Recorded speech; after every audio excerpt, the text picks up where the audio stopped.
The last time I saw sunlight was on a Wednesday afternoon. It was a day like any other in Pelican Bay State Prison, filled with the usual monotony of inmate life, treading the same worn concrete floors, shuffling through meals that looked and tasted like they'd been prepared in hell itself. I had been incarcerated for 5 years for a robbery gone wrong, a crime fueled by desperation and poor choices. My world had shrunk down to the walls of this prison, and I was determined to serve my time quietly, avoiding any unnecessary trouble. But that Wednesday, everything changed. It started with a petty argument with a guard named Officer Green. He was known for his quick temper and an even quicker fist. I remember it clearly, his bark like a dog, loud and threatening, as he demanded I move faster in the line for dinner. I was tired and hungry, and a fire ignited within me. I snapped back, my words dripping with frustration. In a split second, the situation escalated. I shoved my tray forward, and it clattered to the floor. 54!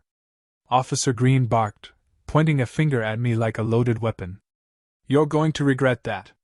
Regret wasn't even on my radar at that moment. But as I was dragged away from the cafeteria, handcuffed, and shoved into a waiting van, I felt an unsettling knot form in my stomach.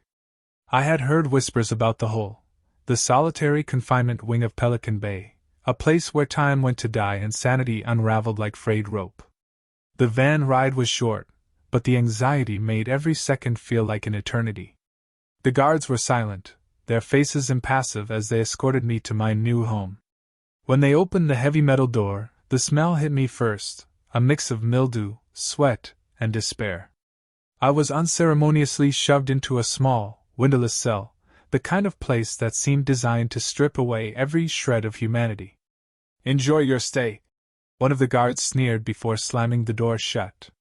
That first day in the hole was a whirlwind of emotions. I paced the tiny cell, feeling the walls close in around me. There was no light, no sound, only the soft hum of the fluorescent bulbs outside my door, which felt so distant. I had no sense of time, no clock to guide me. My thoughts spiraled, and I tried to cling to sanity, recalling moments from my past, my family, my life before prison. But the more I thought about it, the more I felt like a ghost haunting the ruins of my own life. As the hours turned into days, I lost track of time. In the beginning, I counted the days by tapping my fingers against the wall, but that quickly faded. The silence grew heavier, suffocating, wrapping around me like a shroud. I could hear the echoes of my own breathing, loud and intrusive in the stillness. I began to hallucinate. It started innocently enough, shadows darting across the walls, flickering at the edges of my vision. I brushed it off as a trick of the light, but then the whispers began. They started softly, a gentle breeze brushing against my ear, calling my name. At first I thought they were just figments of my imagination, products of the isolation. But as the days wore on, the whispers turned into something more sinister. "Help me!" a voice moaned, echoing in the emptiness. I pressed my hands against my ears, trying to drown out the sound. The first time I saw a face, I was sitting on the cold floor, leaning against the wall. A shadow flickered in the corner of my cell, and I squinted, trying to make sense of it. There, in the dark, was a figure, slender and twisted, its features obscured by darkness. It stared at me, unblinking, its eyes hollow and empty. I gasped, scrambling back against the wall. "Who are you?" I shouted, my voice trembling. The figure didn't respond. Instead, it faded into the shadows, leaving me in stunned silence. I pressed my back against the wall, my heart racing. Was this some kind of trick? Was I losing my mind? Days blended together, and the hallucinations became more vivid. I saw my family, their faces twisted in anguish. My mother, once so vibrant and full of life, now looked worn and gray, her eyes filled with sadness. I reached out to her, desperate to bridge the chasm between us, but she dissolved into smoke, leaving me grasping at nothing. The whispers grew louder, drowning out my thoughts. "Join us," they beckoned, seductive and cruel. I knew they weren't real, but in the silence of my cell, they felt more real than anything else. I started talking back, arguing with the shadows, desperate for connection. "Why are you doing this to me?" I yelled into the darkness. "I'm not crazy!" But the darkness didn't respond. It only thickened, pressing down on me like a weight. I lost track of how many days had passed, my mind spiraling further into chaos. I became a prisoner of my own thoughts, and in that solitude, I felt my humanity slipping away. The guards occasionally checked on me, their faces impassive behind the small opening in the door. I could see them exchanging glances, their eyes filled with a mixture of disdain and curiosity. They didn't understand what I was going through. How could they? They were the ones locking me in this hellish cell. "Get a grip, 54. One of them would snicker, and I would feel a rush of anger and humiliation wash over me. I couldn't escape the sense of time collapsing around me. Each moment stretched infinitely, dragging me deeper into despair. I began to lose touch with reality, questioning everything I had once known. I would stare at the concrete walls, searching for meaning in the cracks and crevices, but all I found was emptiness. One night, or was it day, I sat in the corner of my cell, tears streaming down my face. I was exhausted from fighting the darkness, from trying to hold on to sanity. The whispers had transformed into a chorus of tortured souls, their cries echoing through the void. "Help us!" they pleaded, their voices intertwining with mine until I couldn't tell where I ended and they began. I screamed, a primal sound that tore from my throat, desperate and raw. "Get out of my head!" I wanted to claw at my skin, to make it stop. But the voices only grew louder, filling the space around me with despair. It was in that moment of utter despair that I saw her, a woman standing before me, her hair long and flowing like shadows. She looked so familiar, yet I couldn't place her. "Help me," she whispered, her voice like silk, soothing yet chilling. "Who are you?" I asked, my voice barely a whisper. "I'm you," she replied, her eyes dark and filled with sorrow. "You're trapped, just like me." I felt a jolt of recognition, the realization hitting me like a punch to the gut. She was a reflection of my own pain, a manifestation of my darkest thoughts. "Get out of my head!"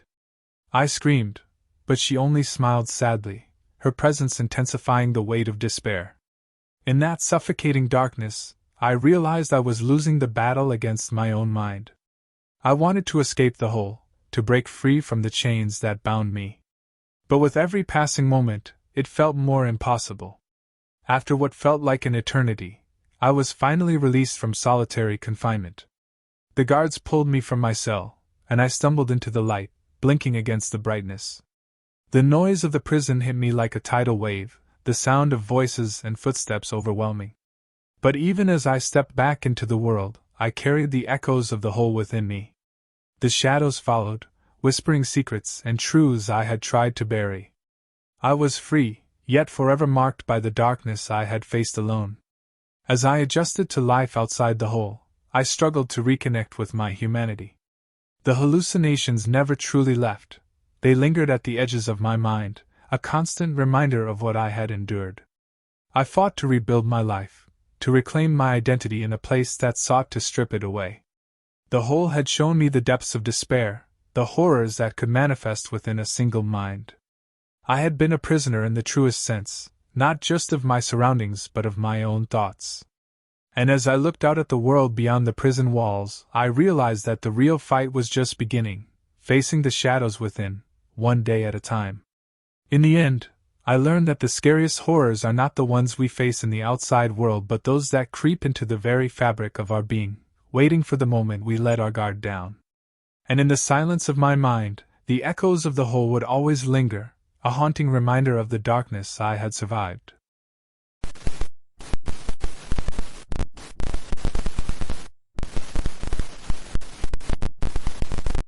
I had never envisioned my life ending like this. San Quentin State Prison loomed over me, its stone walls and barbed wire embodying everything I had come to fear. I was a mere shadow of the man I used to be, reduced to a number, a 1, 2, 3, 4, 5, and condemned to death. The air was heavy with an unbearable mix of dread and regret as I was led to my cell on death row. The first thing I noticed was the silence. It was deafening, punctuated only by the distant sounds of metal clanging and the occasional shout of a guard. Each day blended into the next, a monotonous cycle of meals and confinement, stripped of any semblance of freedom. I had been here for a year, but the time felt like an eternity. My cell was small, a cramped space barely big enough for a cot, a toilet, and a tiny window that offered a glimpse of the outside world. I could see the sky, but it was always too far away, a cruel reminder of the life I had lost. The walls were cold, painted a drab gray that seemed to absorb all light, further deepening the shadows that loomed over me. In the first weeks, I kept to myself, lost in thought and guilt. I replayed the events that had led me here, a bar fight that spiraled out of control, a moment of anger that cost someone their life. I could still hear the echoes of that night in my mind. It was as if the shadows themselves whispered my guilt back to me. But as the days wore on, the isolation began to seep into my bones. I started to notice things that shouldn't have mattered, the way the guards exchanged glances when they thought we weren't looking, the hushed whispers that faded when we approached. I could feel the tension in the air, a palpable fear that hung over us like a thick fog. I became obsessed with the stories of my fellow inmates, each one a tragic tale of violence, betrayal, and desperation. We were all trapped in this hell, waiting for our turn to face the ultimate judgment. I often heard whispers about executions. The thought of it chilled me to the core, and yet, there was a morbid curiosity that compelled me to listen. One night I couldn't sleep. The silence was oppressive, filled with the echoes of those who had come before me. I had been told that some inmates could hear the last words of those being executed, that the screams sometimes pierced the walls, a haunting symphony of despair. As I lay there, I convinced myself I could hear them, the faint cries of men whose lives had been snuffed out. It was then that I began to wonder, would my final moments be like theirs? Days turned into weeks, and I became increasingly paranoid. The guards seemed to watch me more closely, their eyes scrutinizing every move. I imagined they were waiting for me to break, waiting for the moment I would lose my grip on sanity. I started to talk to myself, my own voice a fragile thread of connection to the outside world. I would recite the names of my family, clutching their memory like a lifeline. The isolation was suffocating. I longed for human contact, for a glimpse of compassion amidst the cruelty. One evening, during yard time, I saw another inmate, a man named Charlie, who had been on death row longer than I had. His eyes were hollow, devoid of hope, but I felt drawn to him. As we exchanged words, I could see the flicker of a shared understanding. "Do you hear them?" he asked one day, his voice low and cautious. "The ones who are executed? They come back, you know. They never really leave." I felt a chill run down my spine. "What do you mean?" He leaned closer, the shadows casting eerie shapes on his face. "They come to visit us. In our dreams. They want us to remember." That night, as I lay on my cot, the darkness enveloped me, and I was unable to shake off Charlie's words. I fell into a restless sleep, plagued by nightmares of men in white gowns and the sound of a gurney rolling down the hall. I could almost see their faces, twisted in fear as they approached the execution chamber. Days blurred into one another, and soon, the atmosphere in the prison shifted. Whispers began circulating about an upcoming execution. I felt a tightening in my chest, the realization that one of us would be facing the ultimate end. Charlie became my confidant, sharing stories of those who had been executed. The more he spoke, the more my mind slipped into a dark abyss. One evening, as I sat on the edge of my cot, I heard the guards shouting in the distance. I strained to listen, my heart racing. They were preparing for the execution. My body was frozen, paralyzed by the weight of dread. Would it be Charlie? Would it be me someday? The sound of metal clanging echoed through the halls, sending shivers down my spine. When I finally managed to drift off, the dream was waiting for me. I was in the execution chamber, strapped to the gurney, unable to move. The faces of my fellow inmates surrounded me, their eyes filled with both fear and resignation. I wanted to scream, but no sound escaped my lips. Suddenly, I was jolted awake, my heart pounding. I could hear the distant sounds of sobbing. I strained to listen, my heart racing, convinced it was the ghost of someone executed, returning to warn me. I pressed my ear against the cold wall, desperate to hear more. The sobs grew louder, echoing through the darkness. "Help me!" a voice pleaded from the shadows. My breath caught in my throat. I realized I wasn't alone. The shadows danced around me, and I could see faint figures, remnants of those who had faced execution. "Why are you here?" I whispered, my voice trembling. "We are trapped," the voice echoed, a mournful sound that sent chills down my spine. "We are waiting for you." Panic surged through me. I scrambled to my feet, trying to push away the creeping darkness that threatened to consume me. The specters whispered my name, their voices weaving into a haunting melody.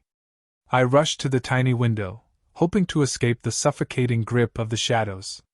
But the outside world was still there, a distant glimmer of freedom that felt forever out of reach. I pressed my forehead against the cool glass, feeling the tears streaming down my face. In that moment, I realized that I was losing my grip on reality. The fear of execution was no longer just a thought, it had become a tangible entity, lurking in the corners of my mind. I knew I had to escape the confines of this place, even if it meant facing my worst fears. The days dragged on, and I found myself talking to Charlie more frequently. He had become my lifeline, a connection to sanity in this desolate place. But I could see the toll it was taking on him as well. Each day, he seemed more hollow, more consumed by the darkness. Then, one fateful night, I heard the dreaded announcement over the loudspeaker. Charlie's execution was scheduled for the following morning. My heart sank, and a sense of dread enveloped me.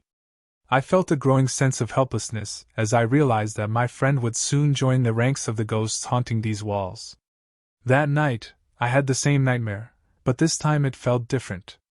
I was in the execution chamber, but this time, I could hear Charlie's voice, a desperate plea echoing through the darkness. "Remember me," he whispered. "Don't let them take me." The next morning, I watched as they led Charlie away, his eyes vacant yet pleading. I wanted to scream, to fight against the inevitability of his fate, but all I could do was stand there, paralyzed by fear. As the guards took him away, I could hear the distant sounds of the gurney, the muffled sobs of other inmates, and the realization that Charlie was about to become another name on the list of forgotten souls. I was consumed by guilt, knowing that I couldn't save him. That night, I lay in my cot, staring at the ceiling, and I could feel the shadows closing in. I could almost hear the whispers of the executed, their cries mingling with the relentless ticking of the clock. In that moment, I understood the true horror of my situation. Death row was not just a punishment, it was a living nightmare, a purgatory where hope was extinguished, and the echoes of the past tormented the living. I realized I was not merely awaiting execution, I was becoming a part of this darkness, a victim of my own mind. As the days went by, the shadows grew heavier, and I knew my time was running out. The whispers continued calling to me, urging me to join the ranks of the forgotten. I began to wonder if there was any escape from this hell. Perhaps the only way out was through the darkness, where I could finally confront my demons and find peace. In the weeks that followed, I prepared myself for the inevitable. I would not go quietly. I would fight against the darkness and the haunting memories of those who had come before me. I would become a voice for the forgotten, and in doing so, I hoped to reclaim my humanity in this living hell.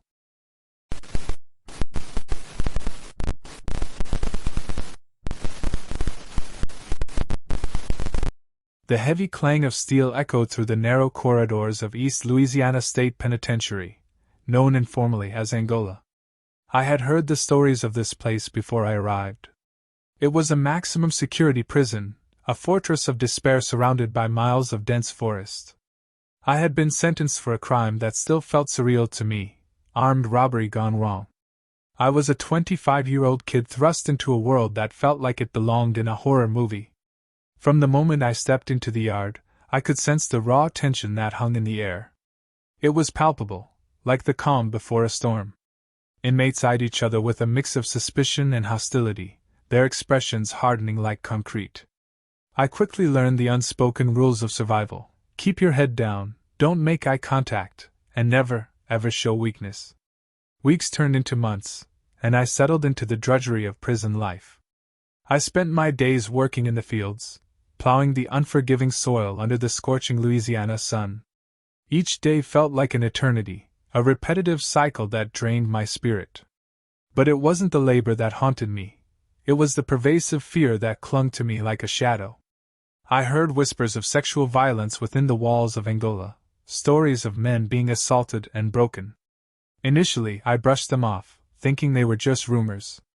But as time wore on, I began to realize the truth was far grimmer than I had imagined. The first time I witnessed it, I was left frozen in horror.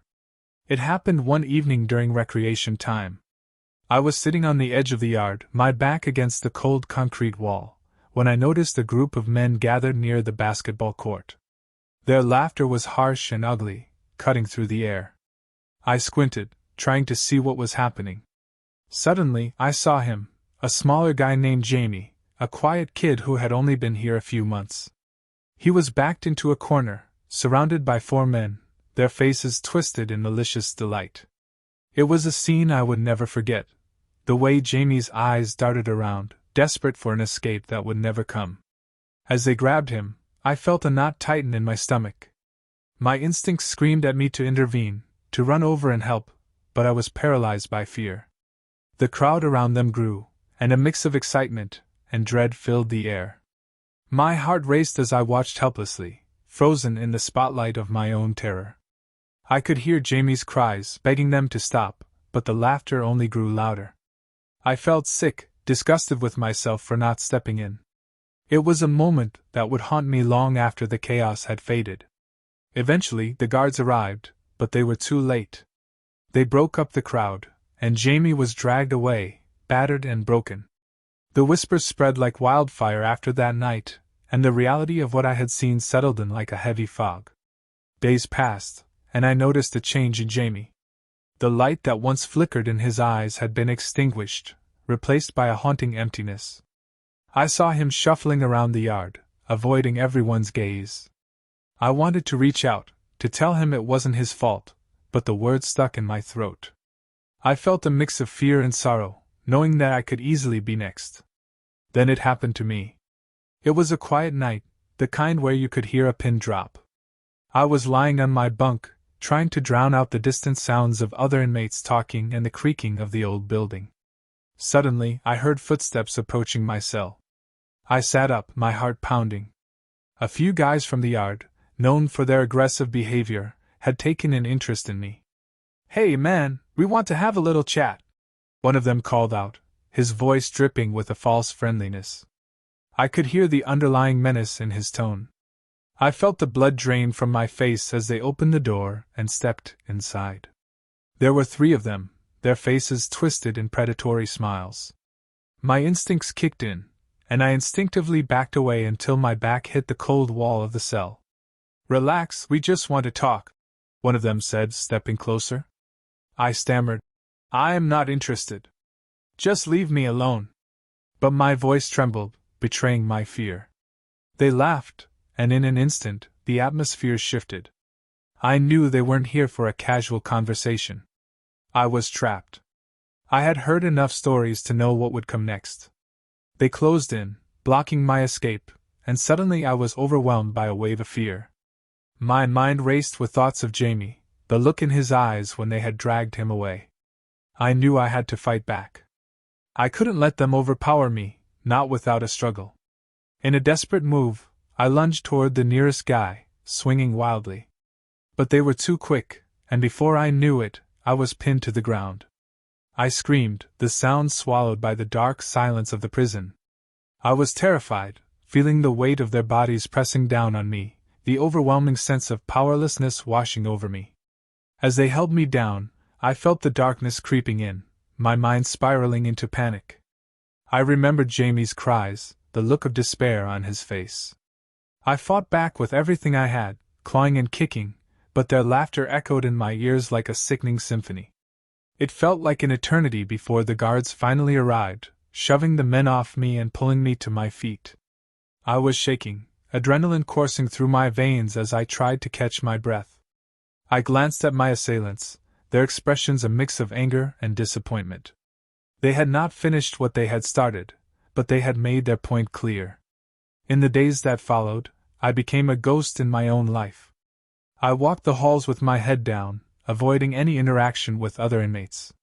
The shame and fear consumed me. I couldn't shake the feeling that I was now marked, that I had become a target.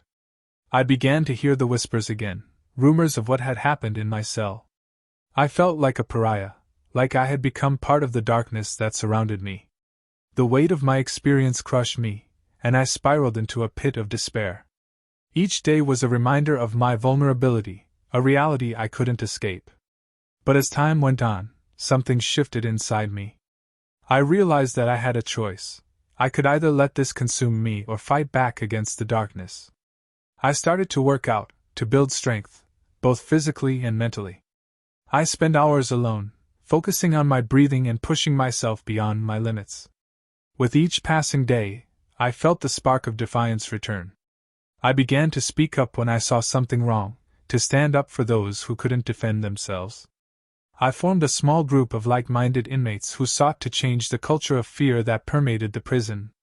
We shared our stories, each one a testament to our resilience. While the scars of my experience would never fully fade, I learned to channel my pain into something powerful. I became a voice for the voiceless, determined to fight against the injustices within those walls. In the end, I realized that I was not alone. The shadows of cell block D may have threatened to consume me, but I chose to step into the light, to break the cycle of violence and fear.